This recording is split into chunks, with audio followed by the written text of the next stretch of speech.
ಆಕಾಶವಾಣಿ ಪ್ರದೇಶ ಸಮಾಚಾರ ಓದುತ್ತಿರುವವರು ರೇಖಾ ನಾಯ್ಕರ್.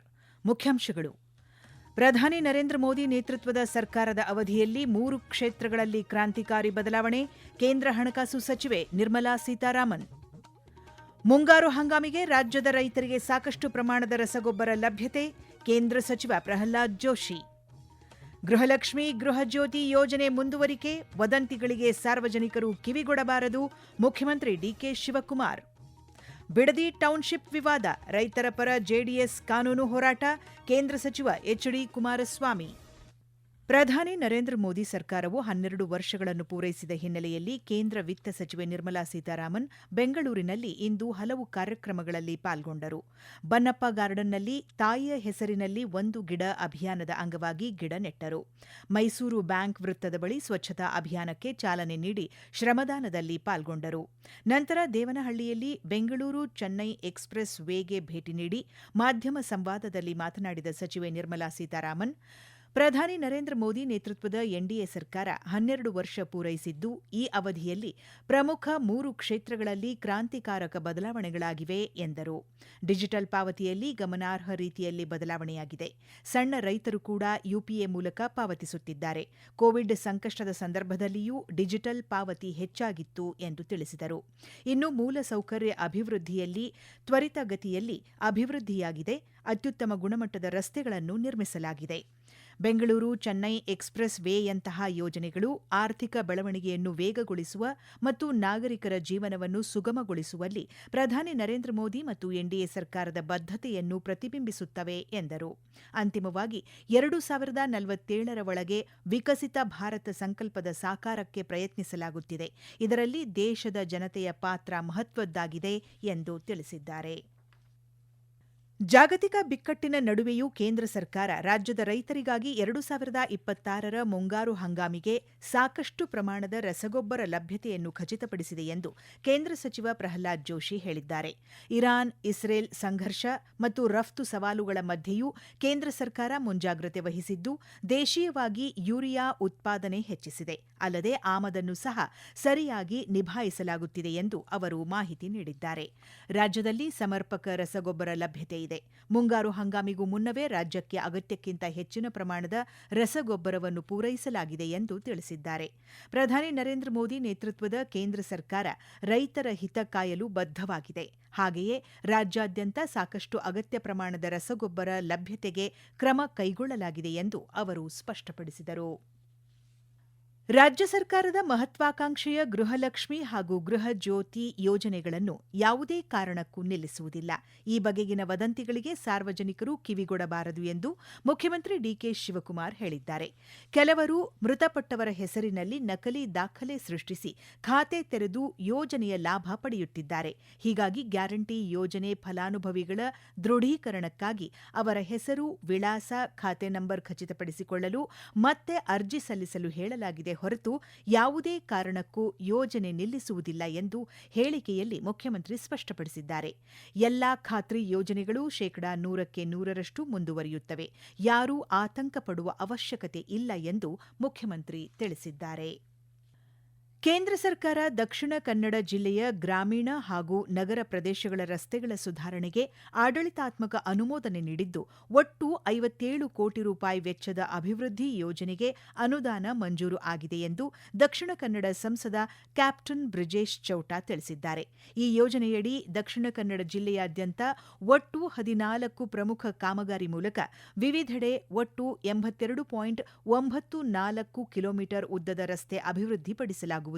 ಜಿಲ್ಲೆಯ ಪ್ರಮುಖ ರಾಜ್ಯ ಹೆದ್ದಾರಿ ಮತ್ತು ಜಿಲ್ಲಾ ರಸ್ತೆಗಳನ್ನು ಈ ಅನುದಾನದ ಮೂಲಕ ಮೇಲ್ದರ್ಜೆಗೆ ಏರಿಸಲಾಗುವುದು ಎಂದು ತಿಳಿಸಿದರು.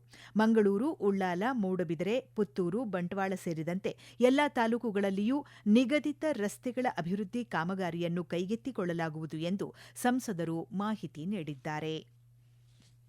ಪ್ರದೇಶ ಸಮಾಚಾರ ಕೇಳುತ್ತಿದ್ದೀರಿ.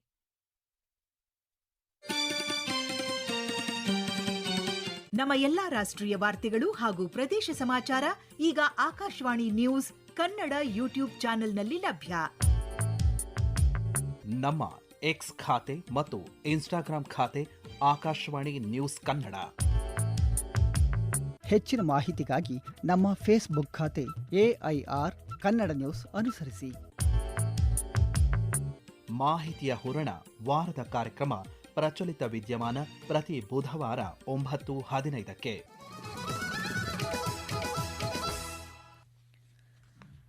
ಬಿಡದಿ ಟೌನ್ಶಿಪ್ ವಿಚಾರದಲ್ಲಿ ಜೆಡಿಎಸ್ ಪಕ್ಷ ರೈತರ ಪರವಾಗಿದ್ದು ಅವರ ಜೊತೆ ನಿಂತು ಕಾನೂನು ಹೋರಾಟ ನಡೆಸುತ್ತಿದೆ ಎಂದು ಕೇಂದ್ರ ಸಚಿವ ಎಚ್.ಡಿ. ಕುಮಾರಸ್ವಾಮಿ ಹೇಳಿದ್ದಾರೆ.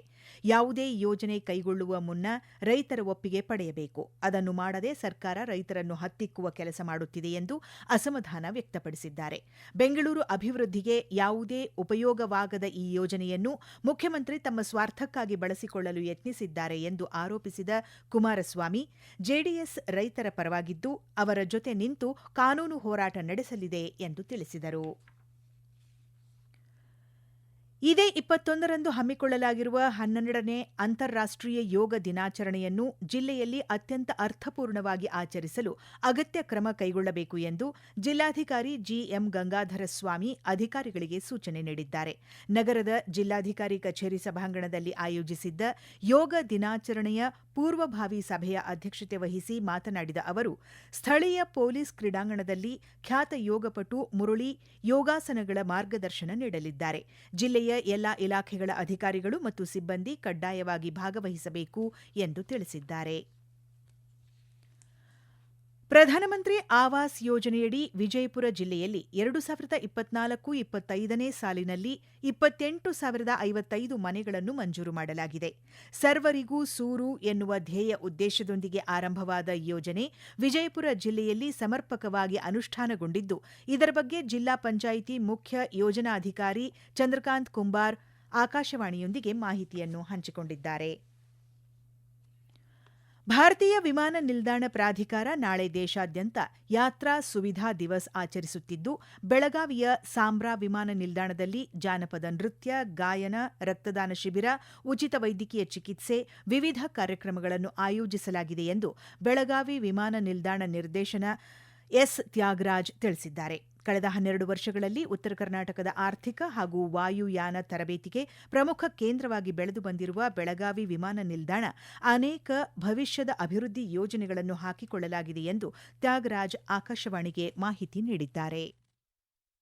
Airports Authority of India, Belagavi Airport celebrates Yatri Suvidha Divas on 15/6/26 at airports across the country to mark the achievements at the airports and AI commitments to provide best travel experience and world-class services to all the passengers.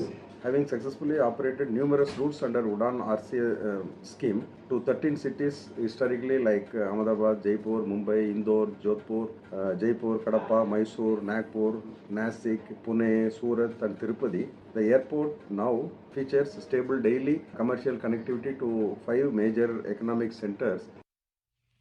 ಸಂವಿಧಾನ ಶಿಲ್ಪಿ ಭಾರತ ರತ್ನ ಡಾ. B R Ambedkar ಅವರ ಜೀವನ, ಹೋರಾಟ ಮತ್ತು ಆದರ್ಶಗಳನ್ನು ಮುಂದಿನ ಪೀಳಿಗೆಗೆ ಪರಿಚಯಿಸುವ ನಿಟ್ಟಿನಲ್ಲಿ ಕೋಲಾರ ಜಿಲ್ಲೆಯಲ್ಲಿ ಭವ್ಯವಾದ ವಸ್ತು ಸಂಗ್ರಹಾಲಯ ನಿರ್ಮಾಣ ಮಾಡಲು ರಾಜ್ಯ ಸರ್ಕಾರ ಅಧಿಕೃತವಾಗಿ ಪೂರ್ವಾನುಮೋದನೆ ನೀಡಿದೆ.